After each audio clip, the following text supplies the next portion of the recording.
Bu,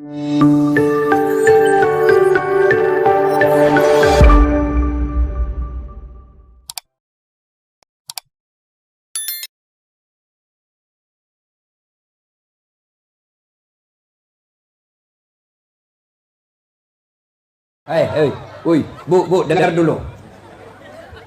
Kenapa Nabi bilang begini?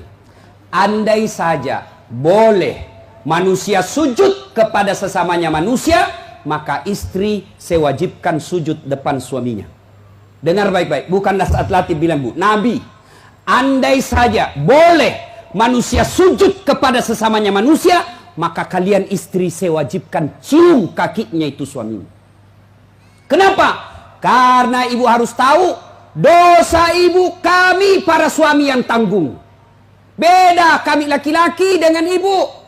Ibu bikin dosa, ibu tidak puasa, ibu tidak sholat. Meskipun suaminya ulama, suaminya penceramah, suaminya Senin Kamis puasanya, tahajud tiap malam, suaminya hafal Quran, tapi istrinya tidak baik agamanya. Kata Allah, ku ampusakum wa ahlikum narani. Kau suami, pimpin itu istrimu masuk neraka.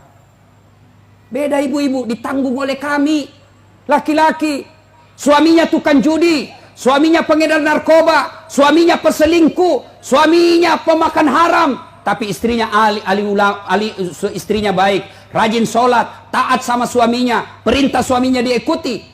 Meskipun suaminya bajingan, tidak ada urusan. Suami masuk neraka. Nabi jelaskan kepada ibu, Bu, lihat ini, kata Nabi kalau bahasa kita, Bu, lihat ini 7 pintu surga, tadkhulul jannati bisalam. Silahkan ibu pilih mana pintu surga yang ibu mau masuki. Itu enaknya jadi perempuan, ditanggung dosanya sama laki-laki. Beda kami laki-laki, ibu tidak tanggung dosa kami. Maka ibu-ibu, yang pertama tujuan suami itu bukan cari nafkah. Ibu yang perlu cari dari suami bukan mendidik yang utama, tapi yang utama adalah cari ridhanya suami. Jangankan ibu keluar rumah, Senin Kamis saja diharamkan oleh Allah apabila tanpa izin suami. Saya ulang, jangankan keluar rumah, Senin Kamis ibu puasa sunnah tanpa izin suami, haram puasa itu, Bu. Contoh, pengantin baru, suaminya cuti 3 hari. Istrinya langsung, Bang, saya puasa Senin Kamis ya. Kata suaminya, saya sengaja cuti ini karena saya mau dapat jatah siang-siang. Tidak boleh ibu puasa tanpa izin. Ya? Jelas? Jelas ibu? Jelas? Dengar lagi. Ada orang bertetangga, marah ini tetangga, lapor sama Nabi. Apa pasalnya? Sakit ini bu tetangganya, dia datang panggil anaknya, seorang perempuan. Bu, ibu mamanya lagi sakit, datang ki pergi lihat ki. Apa kata ini ibu anaknya? Mohon maaf, suamiku pergi tugas, saya dilarang keluar rumah sebelum suami saya pulang. Sakaratil maut ini ibunya, datanglah ibu, sudah sakaratil maut ibumu, kau datanglah besuk dia. Saya minta maaf, saya mau sekali tapi suami saya belum pulang. Akhirnya meninggal, mau dimakamkan, datang lagi. Bu, sudah meninggal ibumu, kau datang yang terakhir kalinya. Mohon maaf, saya cukup berdoa. Kenapa? Suami saya belum pulang, saya tidak berani tinggalkan rumah. Marah yang manggil-manggil, dia pergi lapor sama Nabi.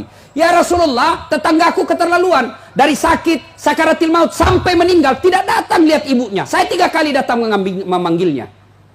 Kenapa kata Nabi? Dia dipesan sama suaminya, jangan keluar rumah sebelum pulang. Mendengar ini, apa Nabi marah? Subhanallah, Nabi justru menjelaskan, alhamdulillah diampuni seluruh dosa ibu yang meninggal karena punya anak yang taat sama perintah suaminya. Ada ibu-ibu Bayangkari begitu sih? Ada? Yang banyak saya lihat baru 10 menit pergi suaminya juga keluar juga dia Pak. Dia tawaf satu komplek. Dia kelilingi satu komplek. Masya Allah. Ya. Alangkah bahagianya kita suami pergi menjalankan tugas sebagai aparat negara. Lalu istrinya sholat duha 8 rakaat. Selesai sholat duha dia kirimkan SMS suaminya. Pak, jangan menghalalkan segala cara. Rezeki sudah Allah tentukan. Meskipun bapak kejar kalau bukan rezeki, bapak tidak akan masuk. Tapi meskipun bapak tidak kejar setengah mati, kalau rezeki bapak pasti masuk. Bapak jangan menghalalkan segala cara. Salam sayang selalu dari istrimu di rumah. bahagianya. Itu suami kalau dapat SMS begini, Bu, dia kasih lihat itu semua di kantor di polsek. Lihat kau istriku, istri yang soleha. Pernah SMS begitu suaminya, Bu? Pernah?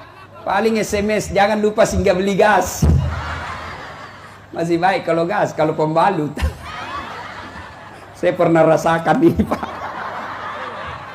Saya pulang takziah malam-malam, tiba-tiba mamanya cek SMS. Ustadz, habis pembalut. Allah haula wala quwwata illa billah.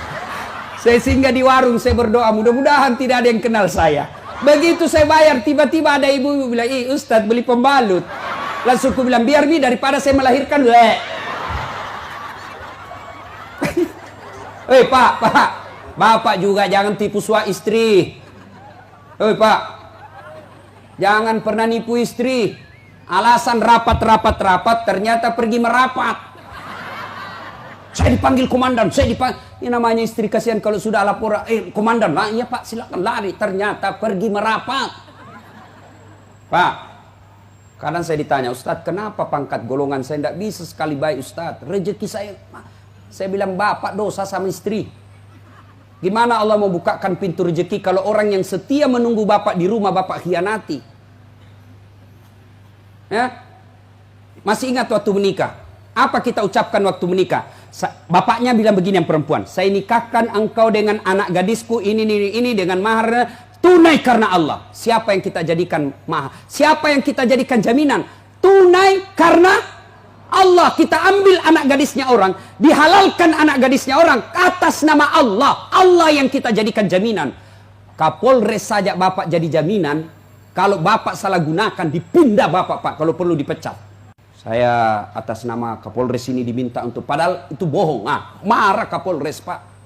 Apalagi Allah. Maka Bapak kalau sengsara hidupnya, susah rezekinya, koreksi. Mungkin Bapak terlalu banyak mengkhianati istri. Gimana Allah mau bukakan pintu rezeki? Kalau istri suka marah-marah, Bapak, kalau istri suka marah-marah, rumusnya diam. Jangan, kalau istri marah, minta penjelasan, lebih diam. Kalau perlu makan obat tidur.